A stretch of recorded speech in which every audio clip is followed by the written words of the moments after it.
Well, so it's about time. It's 11:10. Let's start our session for today. This is Dr. Sudeep Buddha from BITS Planning Goa campus. First, let me share my screen and then we will start the session.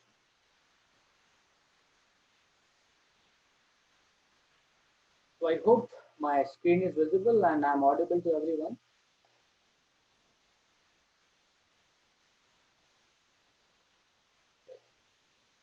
So as you know, this STP short-term training program started 14 days back, and this is our day 14.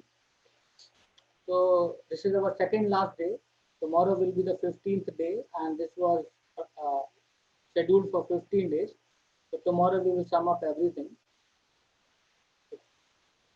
So as you know, 14 days back we started with coordinate systems, vector algebra, some mathematical operators, and then we moved up to electrostatics. We talked about charges. We talked about impact of charges. We talked about forces produced by the charges, forces felt by the charges, electric field generated by the charges, electric potential generated by the charges, electric potential energy associated with the charges, a movement of charges in uniform electric field. We have also seen how we can produce current through motion of electric charges. What are the capacitors? What is the capacitance? And various fundamental things. So I hope electrostatic part is very clear to you all. And I am very confident that if you have gone through the entire presentations related to electrostatics, you can solve any problem related to electrostatics, whether it's in terms of capacitance, capacitors, in terms of energy stored, in terms of energy in electric field, in terms of work done to move a charge, equipotential surfaces, or whatever you say about. I hope electrostatic part should be very clear to us.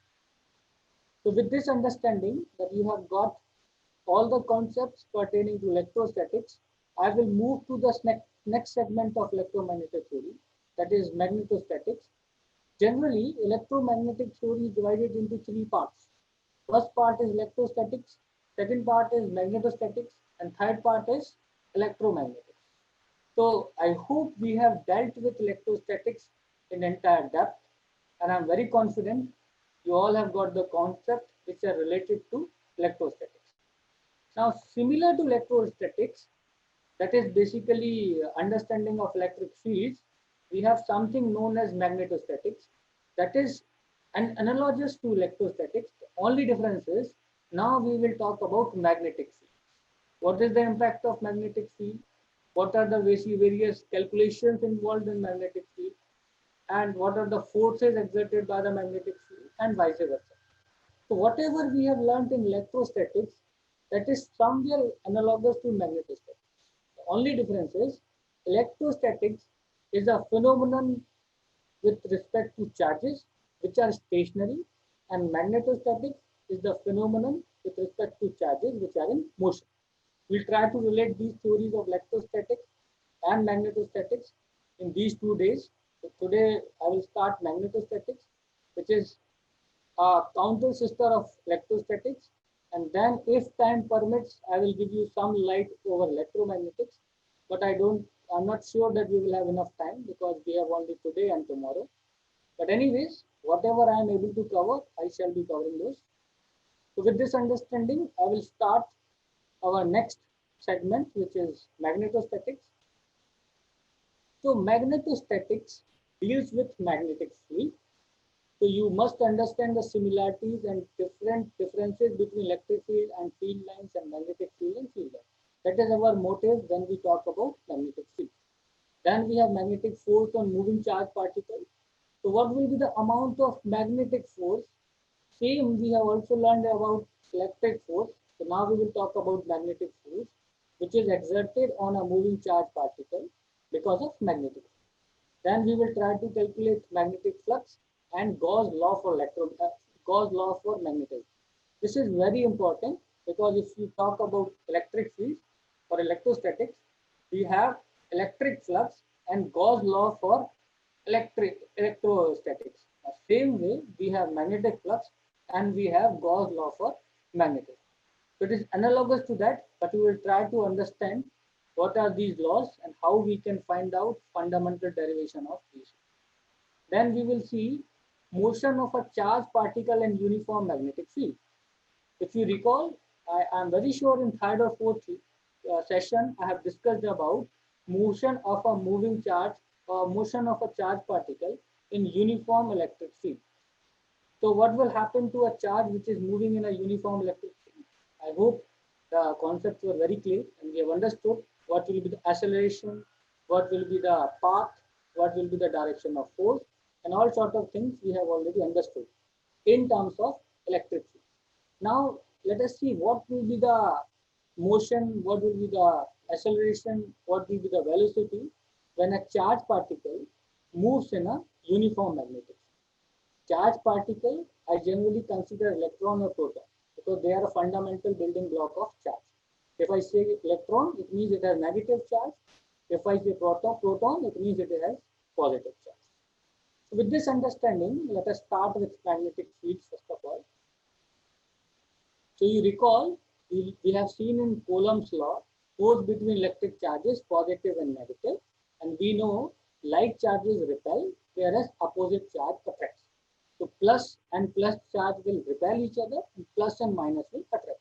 This is all we have covered in our starting lecture of electrostatics. For time extent, that was lecture number 1. After considering all magnetic, mathematical operators and vector calculus, we have started with this, which was nothing but Coulomb's law. I hope everyone knows the Coulomb's law by now. Okay.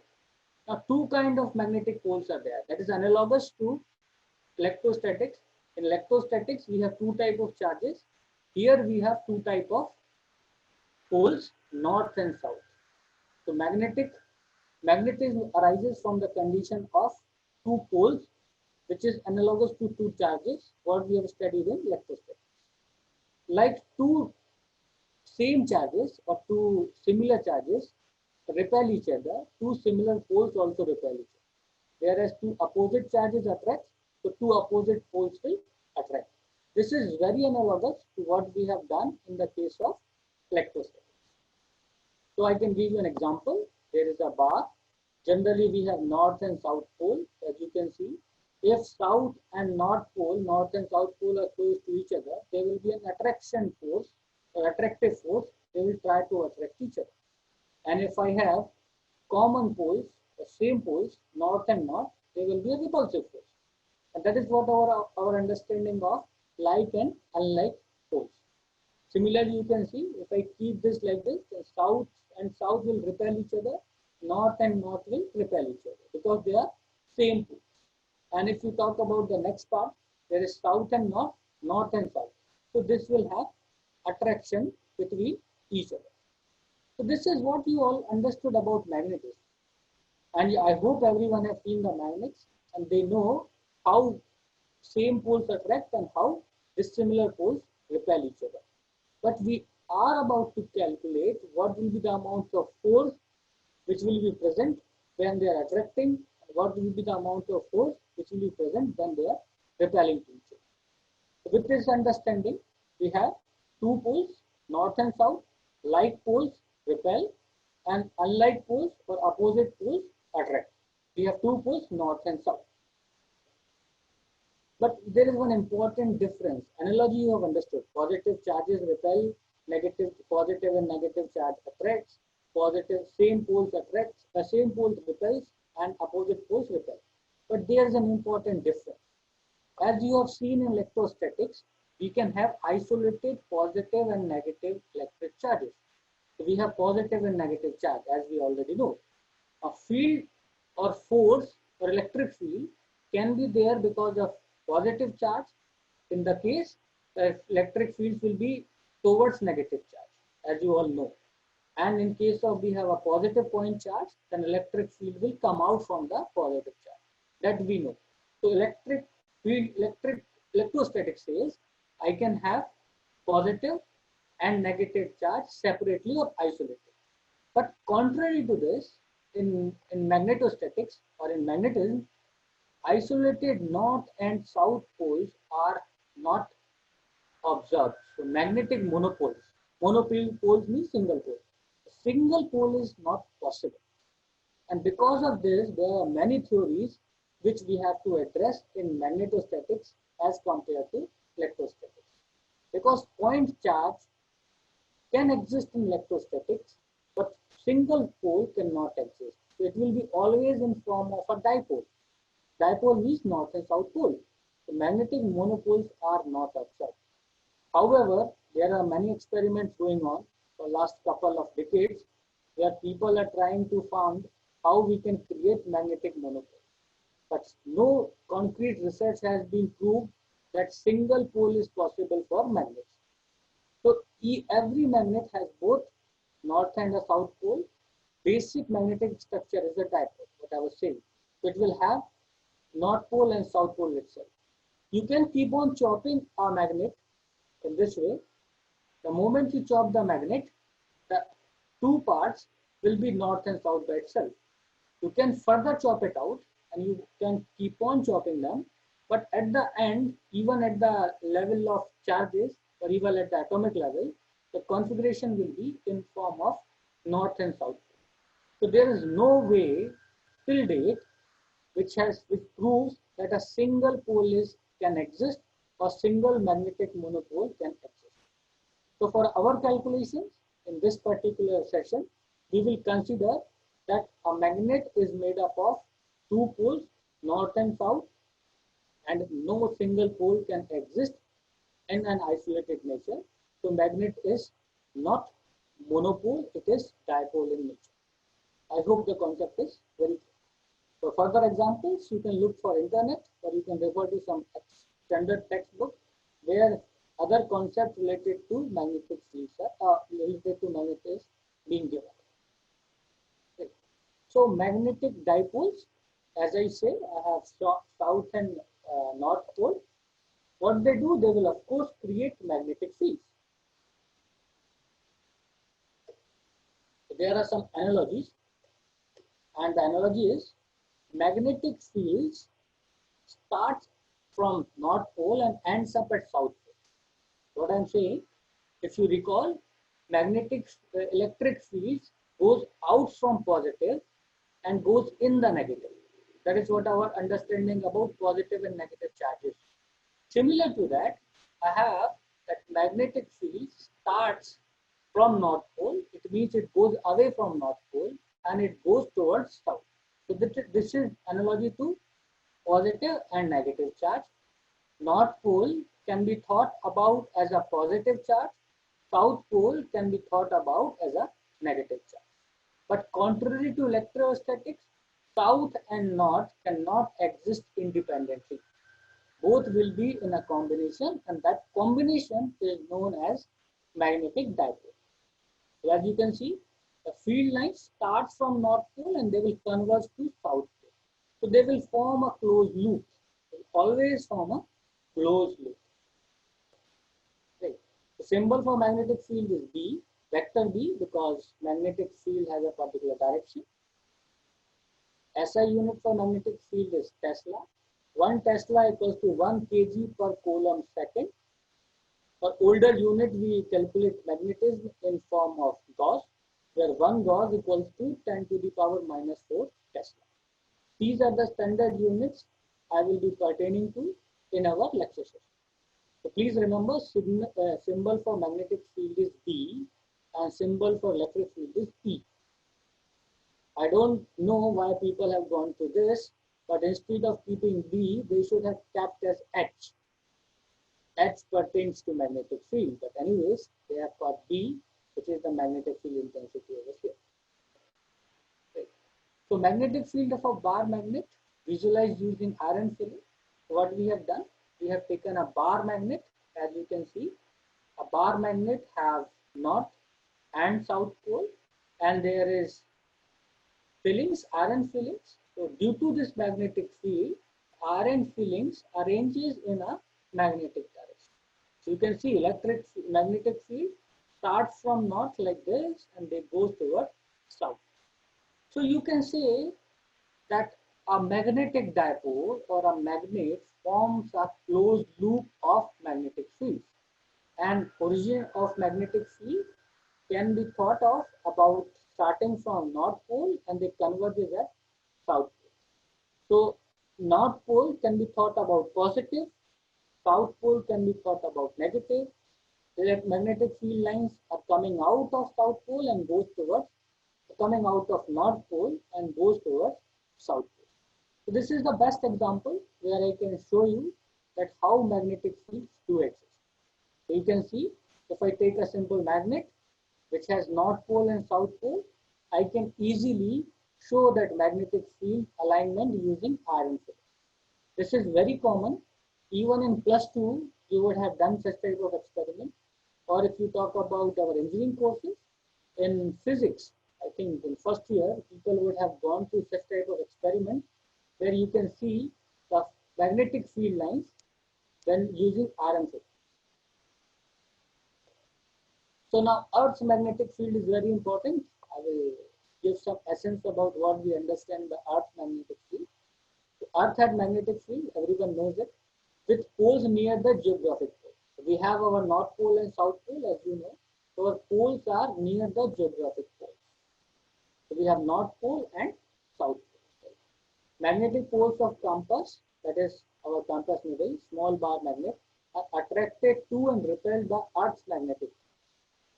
So if you see the North and South Pole, what we understand actually from the point of magnetism, magnetic North Pole of needle is attracted to geographical North Pole and magnetic South Pole of needle is attracted to geographical South Pole.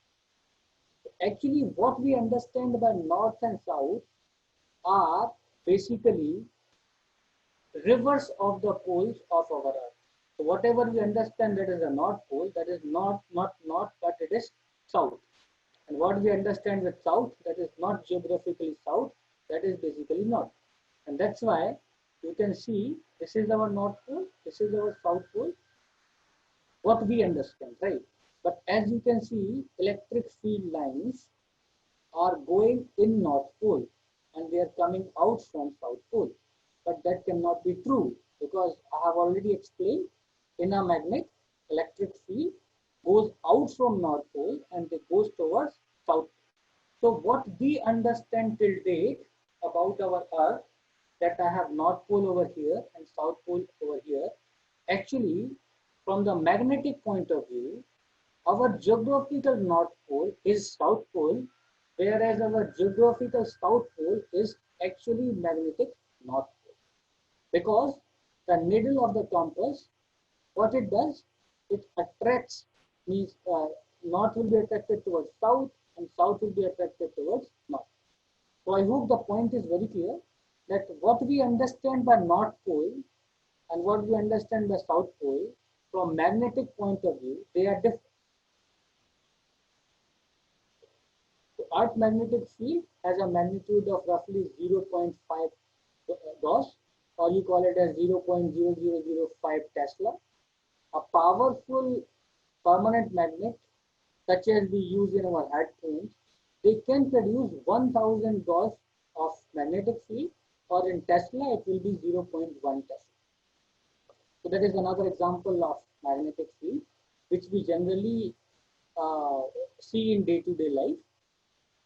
There is some experiments which are carried on in physics laboratories. So the electromagnetic that used to be in the basement of the physics building produces a field of 26,000 Gauss, which is equivalent to 26 kilogauss, or you can write it as 2.6 Tesla. So I would like to explain some little concept behind this. So we have this wires, we have so many wires, and when we pass current through it, at the later stage of this course, you will also try to learn that how we can produce magnetic field because of current carrying conductor. That is very important. Right now, we can just understand that when I pass current through this loop, a large amount of magnetic field will be produced.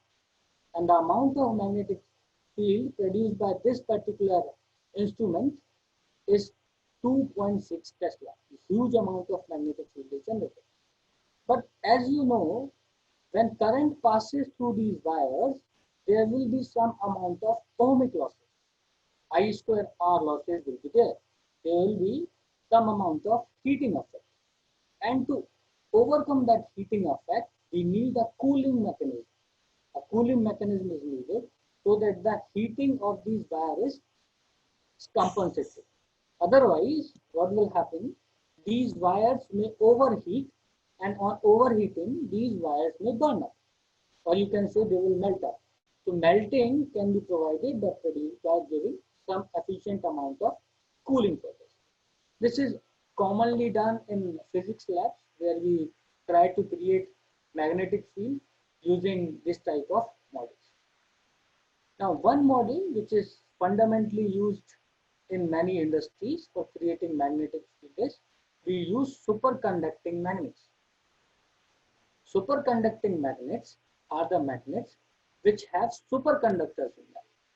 Now, what you understand by superconductor is that superconductor has highest conductivity. If they have very large conductivity, resistivity will be negligible. If resistivity is negligible, resistance is also negligible because resistance has something to do with resistivity. If resistance is negligible, or we call it as zero for superconductors, then actually I square R losses or heating effect will be zero in superconductors. So the wires which are used to make a superconducting magnet, they will have negligible amount of heating effect, and due to this, these wires won't burn up or they won't melt. Typically, a superconducting magnet produces a field of over 10 Tesla. This is highly recommended, and when you are working with a superconducting magnet, you should never go in the vicinity of this magnet if you are wearing a watch or a belt buckle with iron in it. Generally, when you talk about undergraduate students, this is the common mistake these students do when they go to physics lab. In many good universities, we have superconducting magnets kept in the physics lab, and there are many accidents which have taken place in our prior history that students have felt magnetic field because of wearing such type of iron devices. So I highly recommend when a person goes near to a superconducting magnet, they should avoid wearing this. And I recommend if there's no need, we should not go near to a superconducting magnet. Otherwise, a huge amount of force will be felt by them, and that could be very dangerous for human beings or for any student who is performing some sort of experiments related to superconducting magnet. So these are the examples, typical examples, where you can say that magnetic field is generated in day-to-day life, or you can say in laboratories or in physics lab or in any other sort of labs. There are much more applications when we talk about industries, but industries is something we can talk at a higher stage. For time being, these are the typical examples for producing magnetic field. So now there are two questions related to magnetism. As you know, I have defined magnet, I have defined magnetic field. So let us try to understand two questions. First question is, how can one create magnetic field? So that is very interesting. So if I need to create some sort of magnetic field, I must know by what means I should be able to create some sort of magnetic field. So fundamentally, permanent magnet is an option because it is abundantly available in nature. You can have permanent magnets which are already available. They will create some sort of magnetic field. But there is a way by which you can create magnetic field using current carrying coils. So that I will explain you because that is very interesting. That is what artificially you can produce some sort of magnetic field. And then what are the effects of magnetic field? That is also to be learned because magnetic field will produce some sort of force, and we have to understand what will be the amount of force produced and how that produce affects a particular object which is kept in that particular magnetic field. So I will leave creating of magnetic field for a later part. First, let us try to understand what are the effects of magnetic field, and then we will try to understand that how we can create magnetic field. So I will start with the second question, that is creation of what are the effects of magnetic field. With this understanding of magnetism, I hope you know now what is a magnet, what are the various applications of magnetic, what are north and south pole, how fields are, in which direction fields are created, and orientation of all sorts of magnetic field is very clear. If you have any questions, please pop up. Otherwise, I will continue with the presentation. Okay. So let us now try to understand magnetic force on moving charged particles. What will be the amount of magnetic force felt by a moving charged particle? Now I am just leaving the point of generation of magnetic field. I assume I have a uniform magnetic field. From that understanding, what will be the amount of force which will be felt by a particle which is moving in a uniform magnetic field? So I'm not trying to make you understand how magnetic fields are generated, but I assume I have magnetic field, and what will be the force exerted by that magnetic field on a moving charged particle. Let us see. Magnetic force which is felt by a charged particle which is in a motion, which has some velocity, can be defined by this particular formula. This is a partial Lorentz formula or partial Lorentz law. If we involve both the forces, force due to electric field and magnetic field, then it becomes a complete Lorentz law. I will actually show you how we can use complete Lorentz law. But actually for right now, considering only magnetic field, the force felt by a charged particle having charge q moving with a velocity v in a magnetic field B will be given by this particular formula. So force is equivalent to q. Please remember q is the charge, whatever the charge is over that moving object, velocity into magnetic field. Velocity is the speed by which it is moving in a particular direction. B is your magnetic field, which is uniform. The velocity of charged particle is v, magnetic field vector is p, and force on particle is F. That is very interesting to know that what is the magnetic force if the charged particle is at rest. If charged particle is at rest, what will be the amount of magnetic force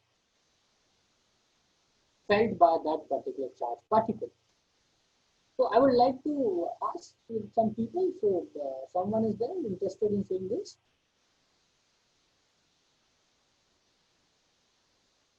What will be the charge force, magnetic force, if the charged particle is at rest?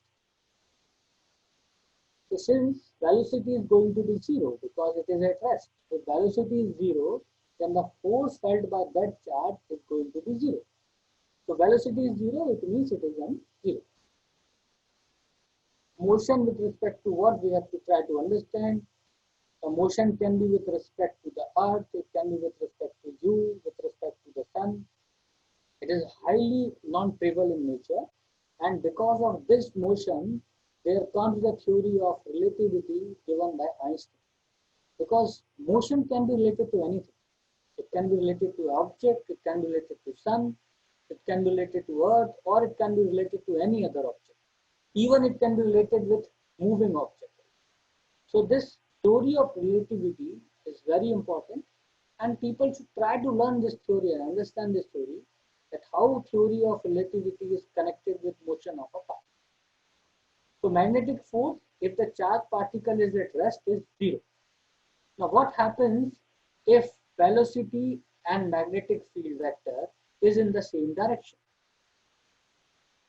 If the angle between them is zero, or if v and velocity vector and magnetic field vector is parallel to each other, then the theta becomes zero.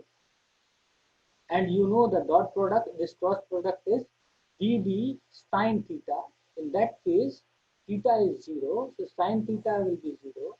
So the force felt by the charge will again be zero. So that is also very important. if velocity of the charged particle and magnetic field are in the same direction, then also the force felt by that particular charge will be zero.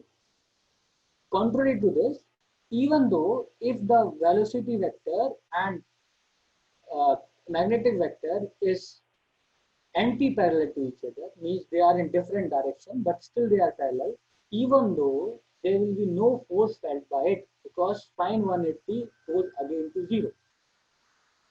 So the condition for maximum force will be if velocity and magnetic field vector are perpendicular to each other, because perpendicular means 90 degree and sine 90 becomes 1. So in that condition only force felt will be maximum.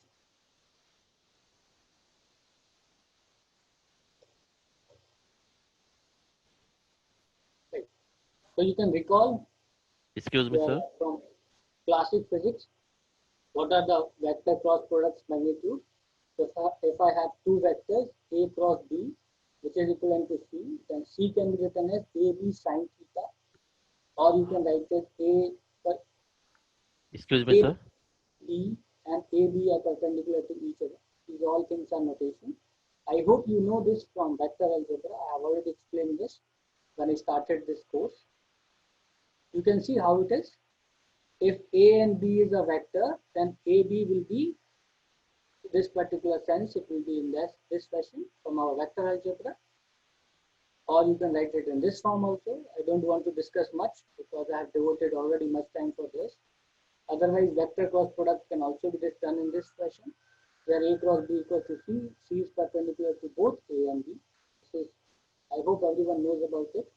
Or you can also explain this from the this particular rule, that is right hand rule. A cross B equals to C. So if A is in this direction, A is in thumb direction, B is in our finger direction, then the middle finger will cross with A cross. So that is also, I hope everyone knows about it.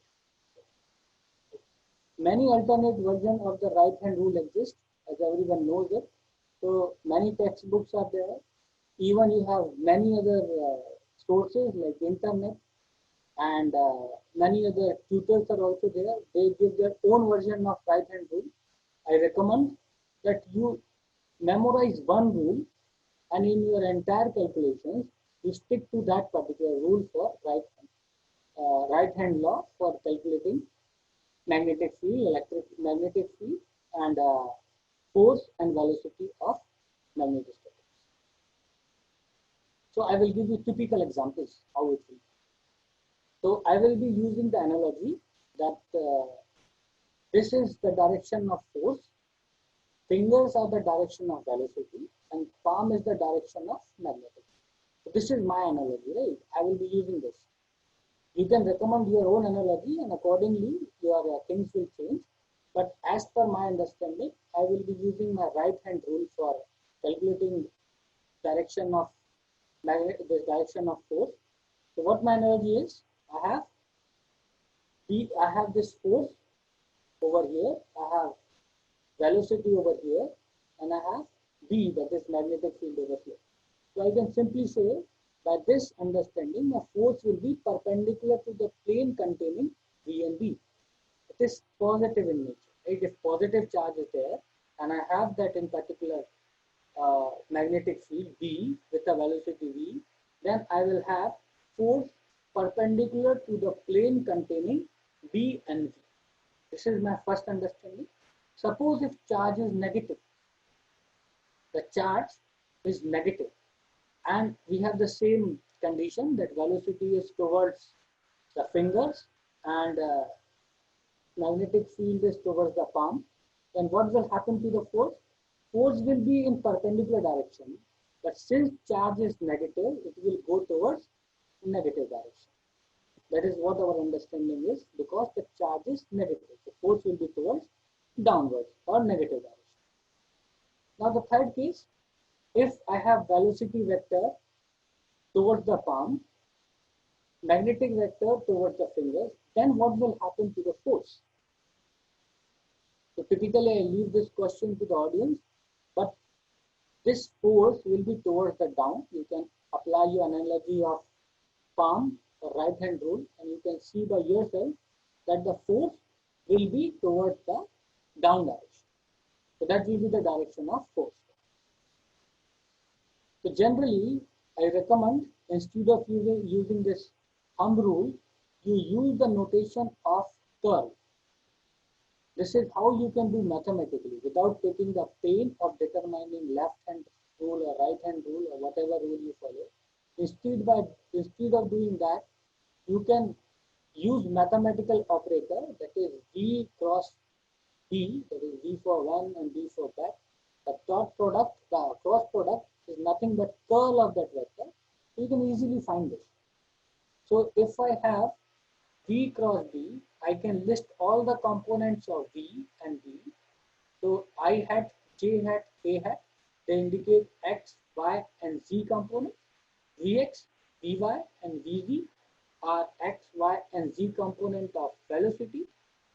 Bx, By, and Bz are X, Y, and Z component of magnetic. Now doing mathematics is very simple. I can simply keep the values, all the components, and easily I can find out what will be the force exerted by this. Even along with the direction, I can find out in which direction I will have the force. So that is very simple to do, and I recommend instead of using these rules of left hand or right hand, to simply go with the pure mathematics, and you will be able to find out the exact amount of force in a particular direction, whether the direction is in X, Y, or Z. So I will give you one particular example so that you can understand that how to calculate a force. So I have a proton. It is moving with a velocity v, which is equivalent to v naught j. The velocity is in y direction, and the region is of pure magnetic field, and the force is F, F naught I is x direction. So I have velocity in y direction, and I have force in x direction. We need to calculate the amount of magnetic field, both magnitude and direction. So I hope the point is very clear what we are saying about. We need to calculate the amount of magnetic field and the direction of magnetic field. We have velocity vector, we have force vector. So let us see how it is and how it is to be done. So this is the algebra what I will be using. It is very simple.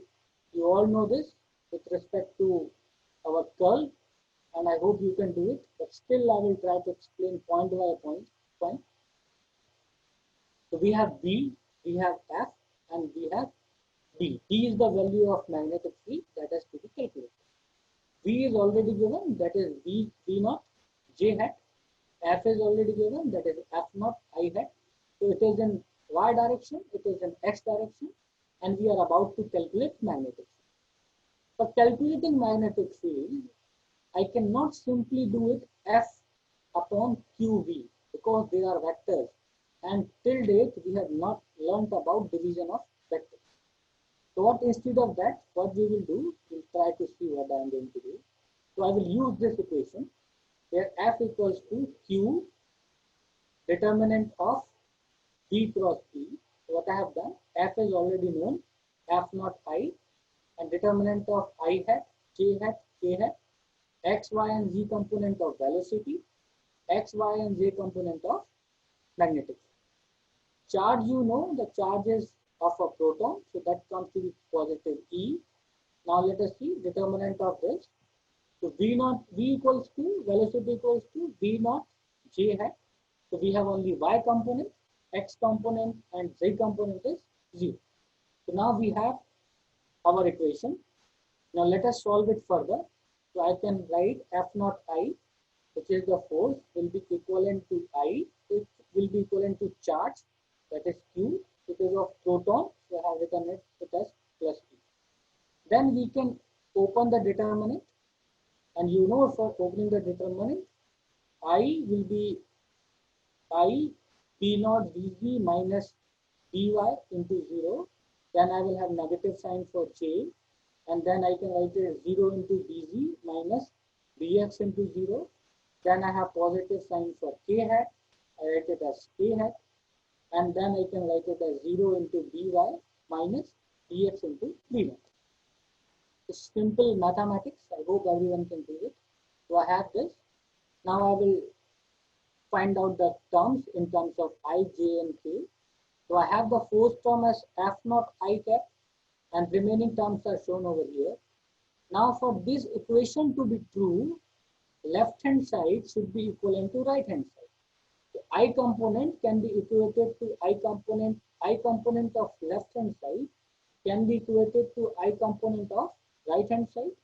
Similar goes to J component and K component. So I have done the same. Let us see what happens.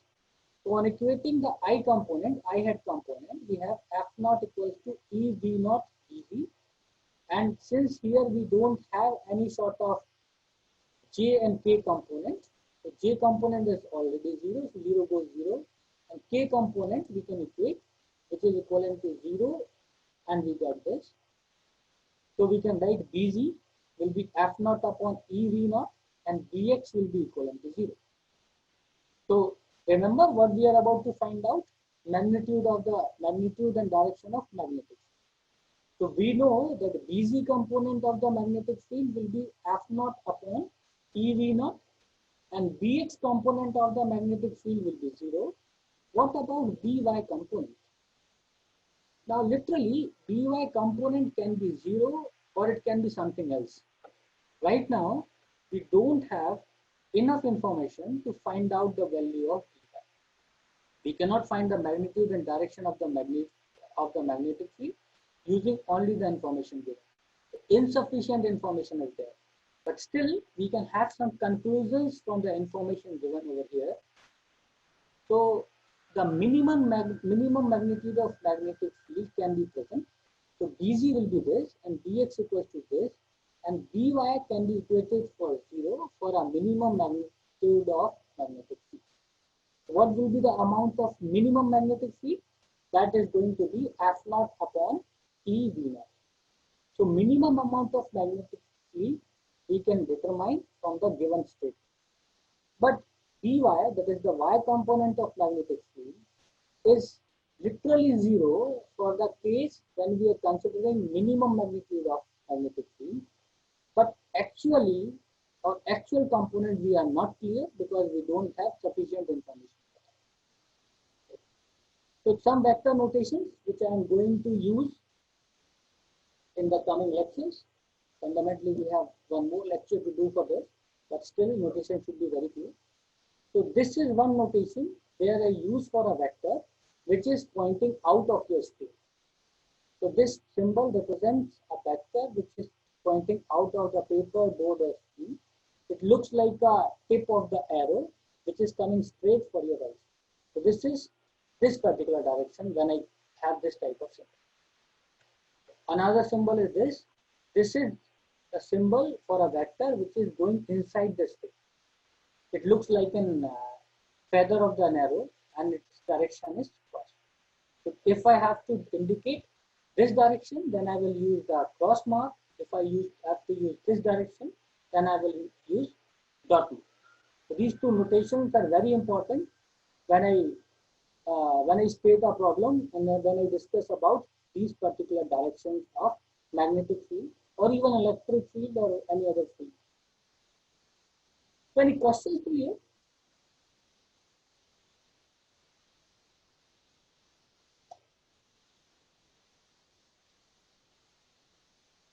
So I hope now you are aware about magnetic force on moving charge particle. Now, after doing this, magnetic flux and Gauss law for magnetism is to be made very clear. So I will move ahead with magnetic flux and Gauss law for magnetism. So if you recall our electric flux is nothing but electrical lines of electric field lines passing through a particular surface, that is your electric flux. It is completely analogical to the electric flux. In that case, we are counting number of electric lines. In this case, we are counting number of magnetic field lines which are passing through the surface. The diagram is also very similar for what you have seen when we were discussing about electric flux. In that case also, we have a surface. In that surface, we will see what is the amount of electric fields are passing. In this case, we will see what is the amount of magnetic fields are passing through that surface.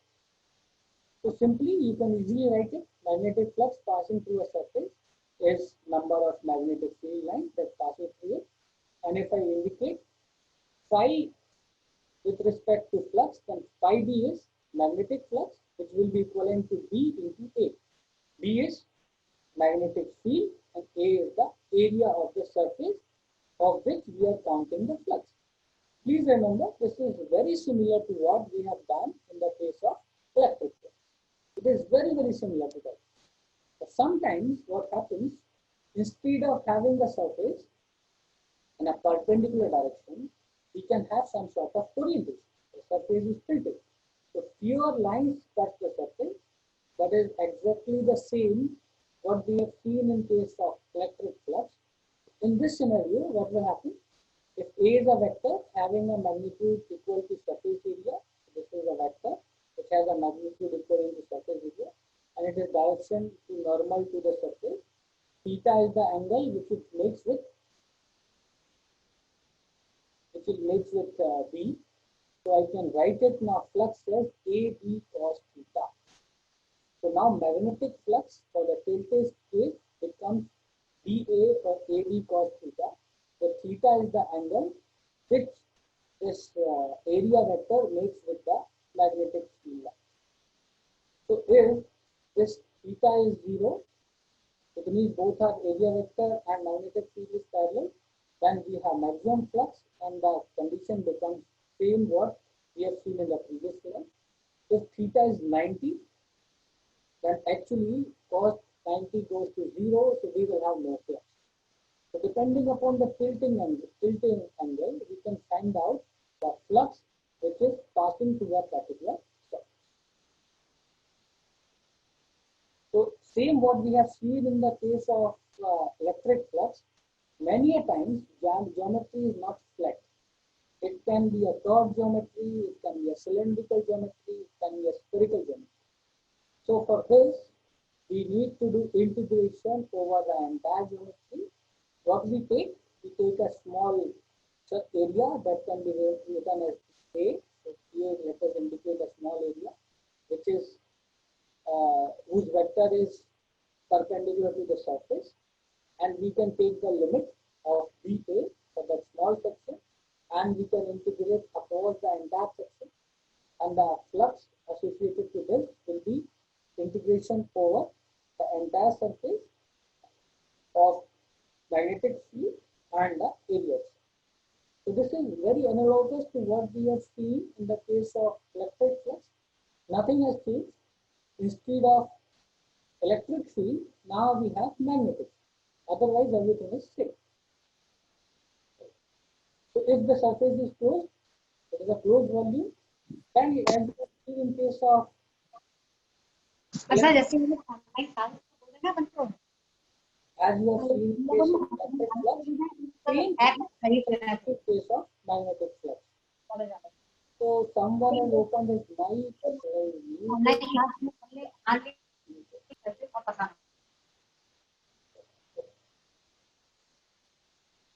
So I am not taking much time for these because I have already explained these on details when I was discussing about electric flux. So similar to electric flux, we can also calculate magnetic flux for a closed volume. So this is a closed volume. So this rectangular pertains to the closed volume, and closed volume, closed surface, so the surface integral, which is nothing but double. But we have very important fundamental concept which is related to magnetic field. That magnetic field lines begins and ends, if you recall, in case of electric flux, we have from positive, it goes towards negative. Right? But in case of magnet, we don't have isolated positive charge or isolated south pole and isolated north pole. So we have a combination of north and south. So what will happen? Fields will start from north pole and they will end up at south pole. So no fundamental magnetic monopoles can exist. If monopoles cannot exist, then the entire amount of flux over a closed surface will be zero. That is what we are saying. That is, the flux associated with a closed surface is zero. And this is nothing but our standard Gauss law for magnetism. The Gauss law for magnetism is generally not useful for calculating magnetic field for this particular course, but this concept is extremely useful and be used in a tire. So now we have Gauss law in electrostatics, we have Gauss law in magnetostatics. I will just give you a revision of those. So you have now learned two laws, Gauss law for electricity and Gauss law for magnetism. Gauss law for electricity says that closed integral in a closed surface, we have this electric flux will be equivalent to charge enclosed upon epsilon naught. And in case of magnetism, closed integral or we say flux in a closed surface is going to be zero. These both equations can be written in differential form, and differential form is using our divergence theorem and Stokes theorem. You can use those theorem and you can convert this line integral into closed line integral into this surface integral, and then conversion can be done in form of divergence. The divergence of E equals to rho upon epsilon naught, where rho is volume charge density and divergence of B will be equivalent to 0. So why I am showing you these two fundamental equations? Because these two fundamental equations are the fundamental building blocks of your Maxwell equation. If you see the first two equations, it is divergence of E equals to rho upon epsilon naught and divergence of B equals to 0. These two equations are our very famous Maxwell's equations, which are nothing but Gauss law in electrostatics and Gauss law in magnetostatics. So generally, we don't ask Maxwell equations in electromagnetic theories, but instead of that, we ask this Maxwell equations when we discuss about electromagnetic waves and propagations and like that at higher classes. So generally, I don't ask in exams for our undergrad students. I don't recommend others to ask this thing in your undergrad level course such as electromagnetic theory. But you can ask this for electromagnetic fields and waves if you have a separate course for that. So I hope now we have developed our fundamental understanding about flux, magnetic flux, about field lines, right?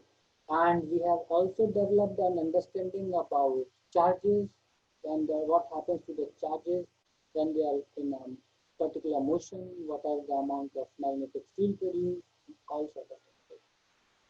Now let us try to define that I have some sort of uniform magnetic field, and I'm not worrying about from where this magnetic field comes into picture.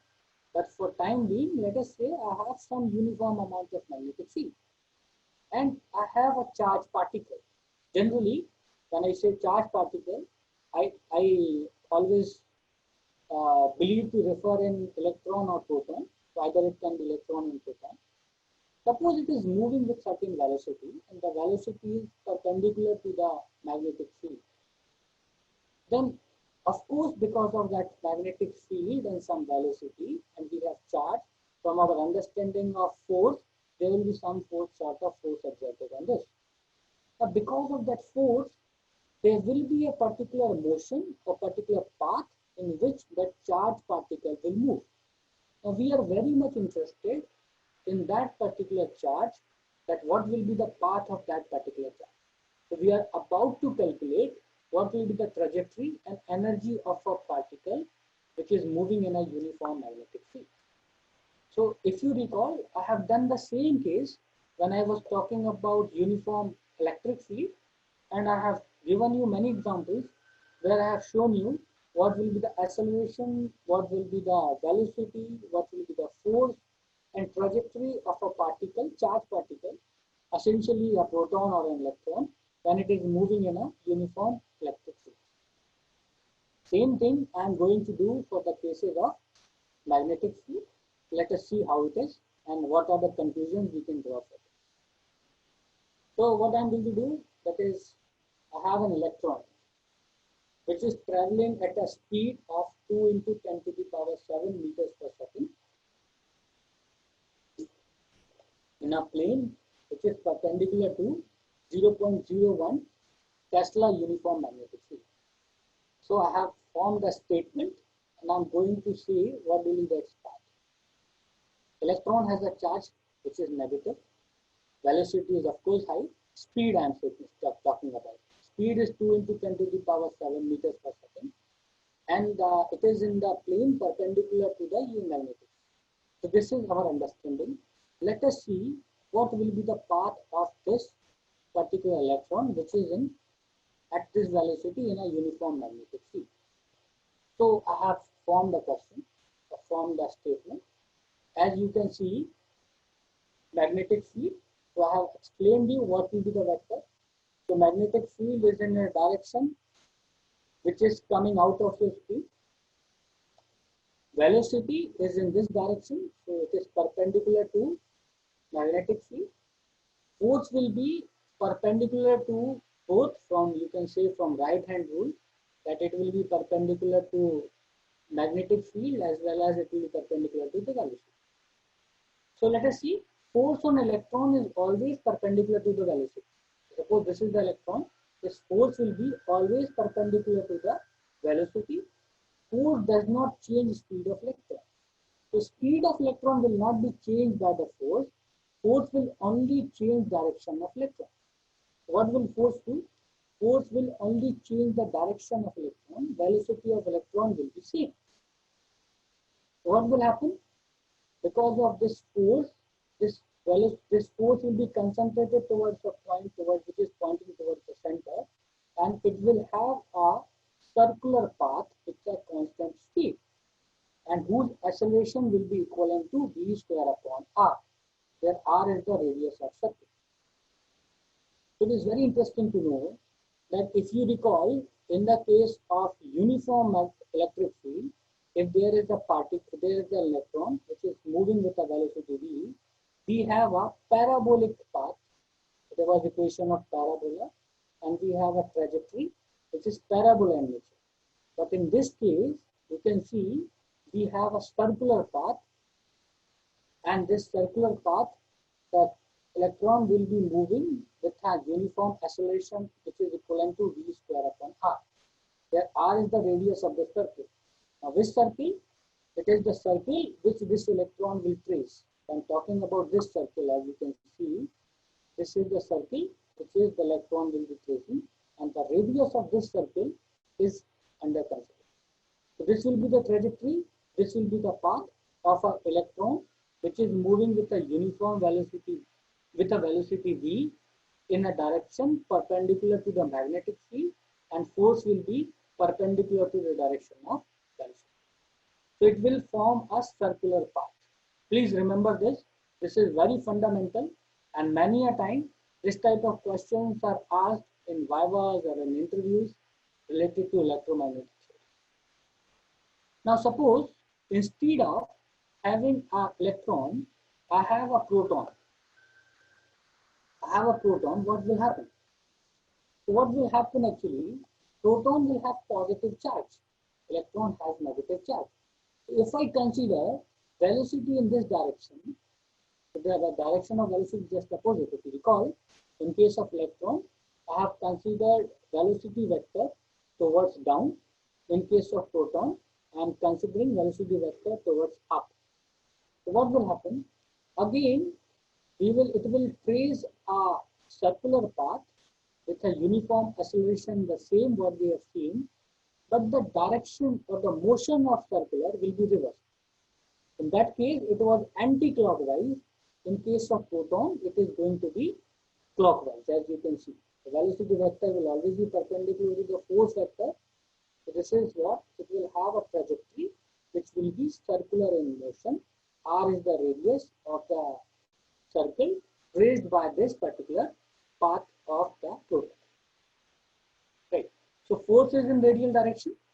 Magnitude of force, you know, that is going to be mode of Q VB, where Q is the charge, V is the velocity, and B is magnetic field.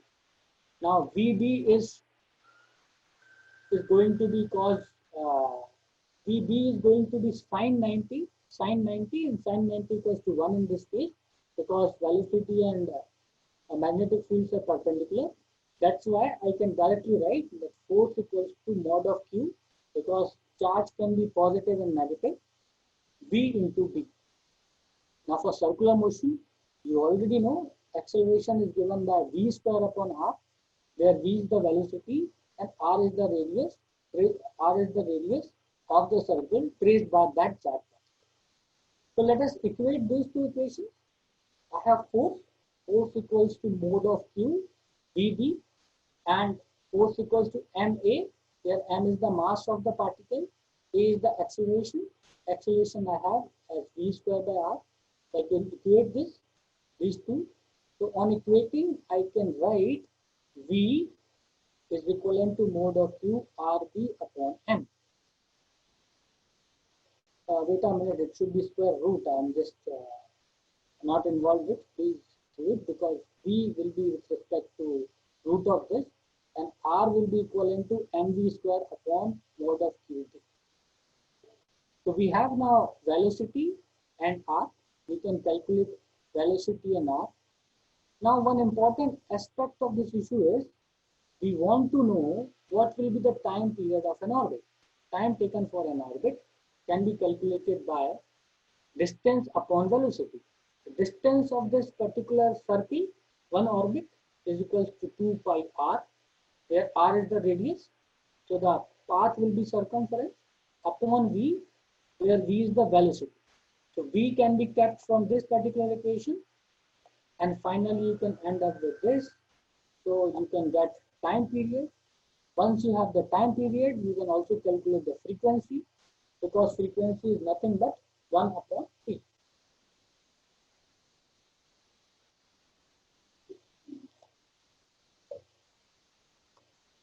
So I will straight away calculate the frequency, which is equivalent to 1 upon t. And this rotational frequency is called the cyclotron frequency. It is used in the concept of cyclotrons, and I am able to calculate the frequency of the cyclotron. Suppose instead of having v vector and b vector, that is velocity vector and magnetic field vector, if they are perpendicular, then you know there will be a circular path. If v vector and b vector are not perpendicular, but they are literally parallel, if it has another condition, then what will happen? The path followed by the proton will not be a circular anymore. Instead of that, it will have helical in motion. So this is very interesting. As you can see, it will be helical in motion. This is how it keep on moving in this particular path. So this is also very interesting because helical motion has its own concept. It can be described in a different fashion that we need to learn. So these are the motion of a charged particle when it is kept in a uniform magnetic field. So if we have electric and magnetic field and both are present, then we can relate these both forces and we can have our standard Lorentz force law, which says that the total force felt or exerted on that particular charge Q, which is kept in a field which has uniform electric and magnetic field, is equivalent to force due to electric field plus force due to magnetic field. The charge is common, it can be written in common, and we have electric field plus V into B, where V is the velocity of the charged particle. Now the question arises, if I have a stationary charge which is kept in a uniform electric and magnetic field, what will be the total amount of force felt by that particular charge? So I have some people, if you are listening, then please do answer it so that I can come to know you're listening.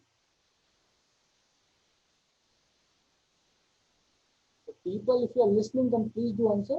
Suppose I have a stationary charge which is not in motion. The charge is stationary and I have a uniform electric and magnetic field. What will be the force exerted on that charge? I have the definition of Lorentz force law that is very interesting because it gives you a combination of electric field, electric force and magnetic force. Fundamentally speaking, since the charge is in stationary position, it doesn't have any velocity v, so the overall amount of magnetic force is going to be zero because velocity will be zero. So the only force exerted will be QE, and that will be the force due to electric. So this is very important to remember that if charge is in motion, then only we will have some force due to magnetic field. Otherwise, if it is in stationary, then we will have force due to only electric. So this is very famous Lorentz force law, and it is related to many concepts related to electric and magnetic field. And whenever we need to calculate the force, these concepts are used. So I will give you one important application of Lorentz force law that is commonly used in understanding the concepts of electric and magnetic field together. And it is also used when you deal with electromagnetic waves and all.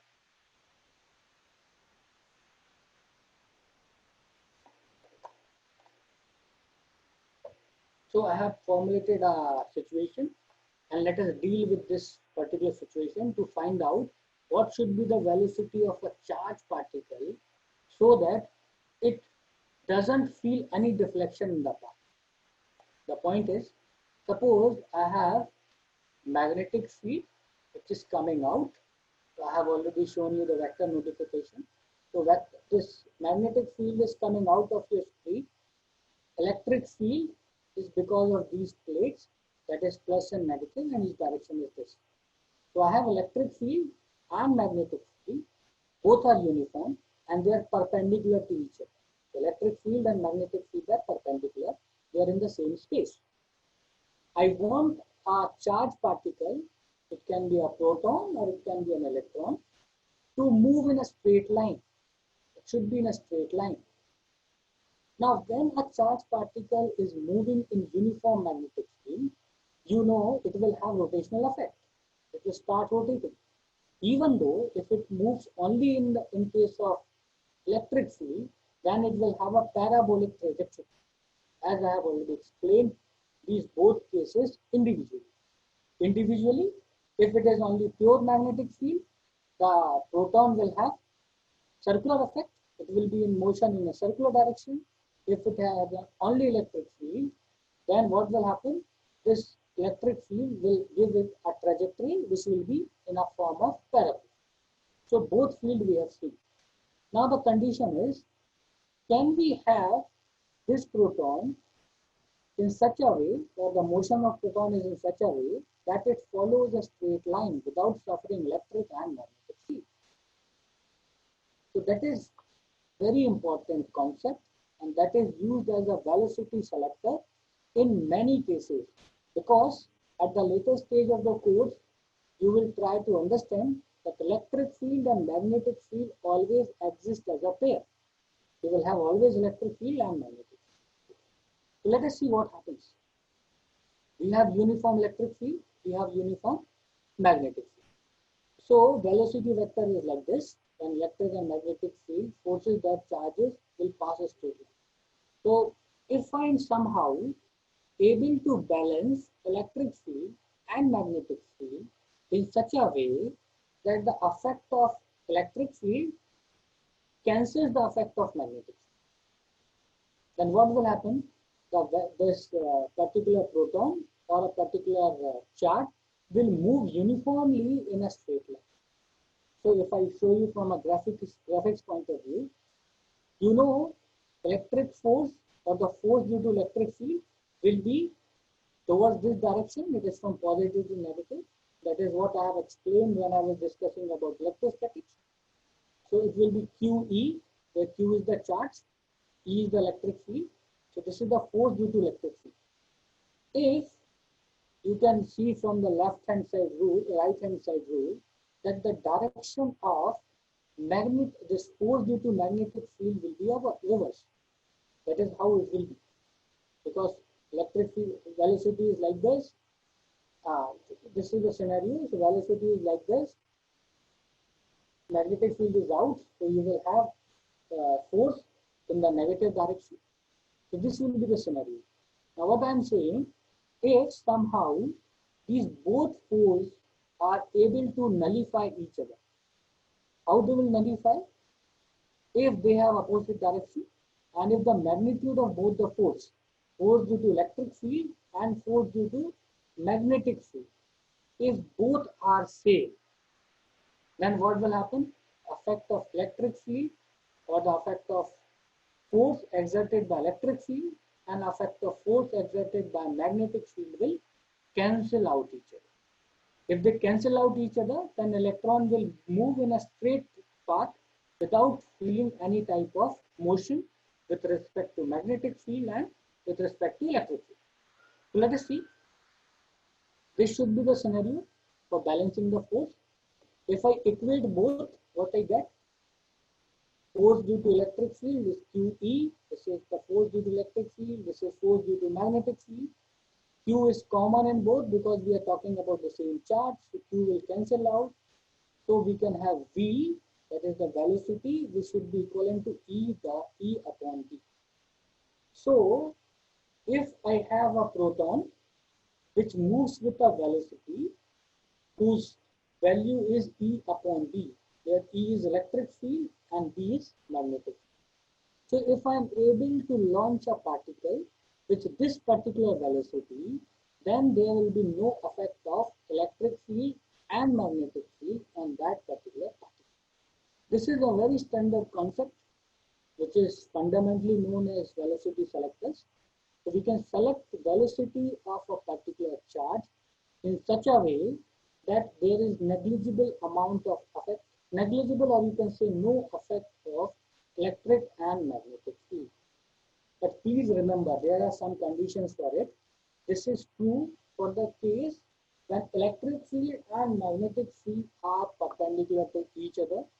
Otherwise, that won't be true. So we have to be very sure that electric field and magnetic field are perpendicular to each other. And fundamentally speaking, in case of electromagnetic fields, you will come to know that electric fields and magnetic fields are mostly perpendicular to each other. There is no way that electric and magnetic fields are not perpendicular to each other. So this concept holds good for that.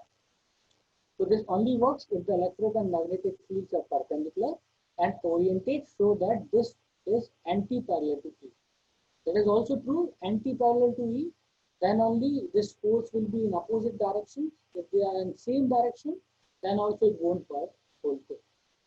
Also, we simplified the calculation by making V perpendicular to E. So I am also assuming that V is perpendicular to E. That's why force is in reverse direction. So that is what velocity selector is. Okay. So now I have to give you the concept of mass spectrometer. But still I have only 4-5 minutes to complete this. So let me give you this example one by one so that you can understand it. Okay. So I will start it. I will keep the rest of the problem for you. So one common example of magnetic fields is in mass spectrometers. So mass spectrometers separate charges of different mass. So whatever the charges are there, if they have different masses, then we can separate those charges. That is the role of mass spectrometer. So when ions of fixed energy enter a region of constant magnetic field, they follow a circular path. That is what you already know. So suppose this is the mass spectrometer, which has a uniform magnetic field. If I launch a charged particle over here, then it will of course go with this rotational motion. And if this goes with a rotational motion, what we understand from the theory of magnetic field, then